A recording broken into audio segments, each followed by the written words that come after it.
Hey everybody, this is Jordan, PictureMonk.com, and welcome to part 2 of the taking long exposure photography using a welder's glass.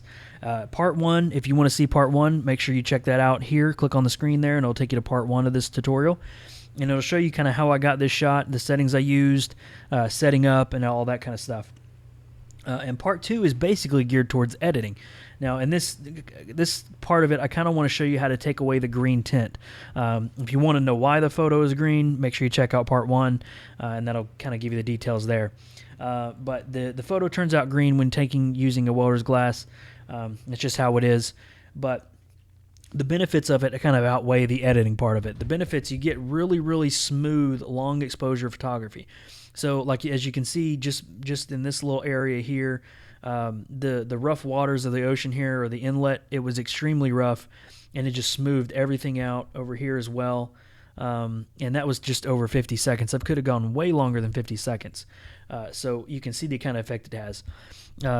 If you didn't use a welder's glass, you would need something that cuts out a whole lot of light, and that would be ND filters that pretty pricey to get this sort of effect.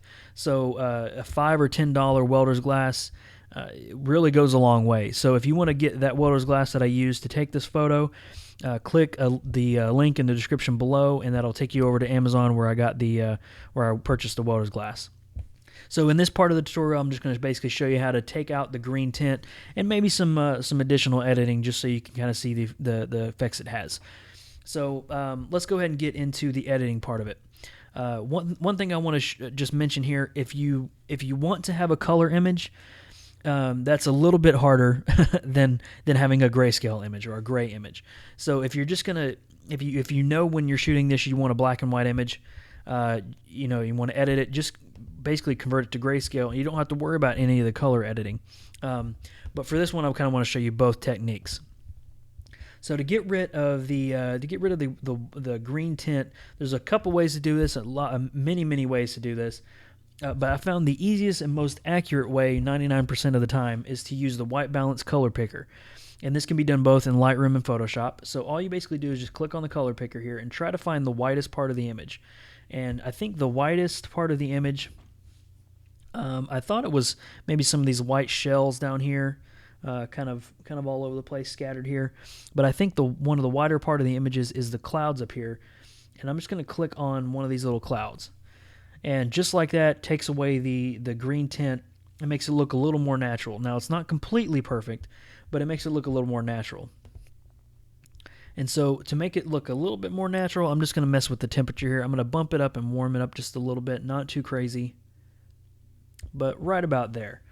Now, it does have still a little bit of a magenta tint that we can knock that down a little bit, but that will bring back the green, and we don't kind of want that. So I'm going to leave it right about there.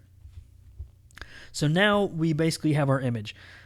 Two other things that really help bring this image together are the clarity slider and the dehaze slider. The dehaze slider is brand new to Lightroom and Photoshop, but it's really going to be your friend when you're editing these kind of photos. So I'm going to take the dehaze slider, I'm just going to knock that up just a little bit, right around there. And it already cuts out all of the haze that was in the image, kind of in the middle here. And also the clarity is going to sharpen up your midtones, and you really want to do that because the contrast can get kind of lost there. All right, so if I was editing this in color, I would probably do a little bit more adjustments as far as the sky, maybe bring out some more reds and oranges in the rocks and stuff. But I'm pretty happy with the way this is. But as I was shooting this photo, I really envisioned it as a black and white photo. So I'm going to take this photo and I'm going to kind of convert it to black and white and do some additional editing. So I'm going to go ahead and do that now, and I'll show you the final result in just a second.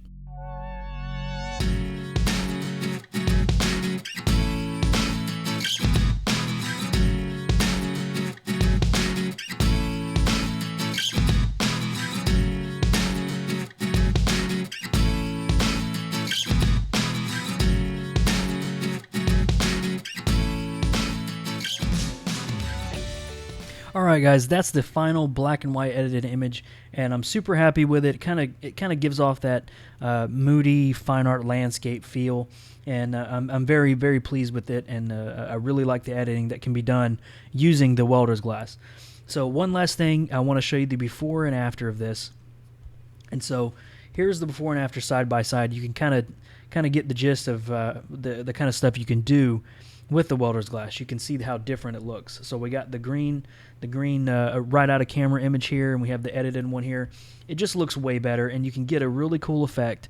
And just a little bit more time editing, you can get a really, really awesome photo.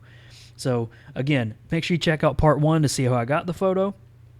And also click the link in the description below to purchase the welder's glass from Amazon. I'll link to the one that I bought so you guys can do that. Again, all you need is the welder's glass and a few rubber bands, and you have a really, really awesome ND filter. So thanks, guys, again for joining me in this video, and I will see you next time.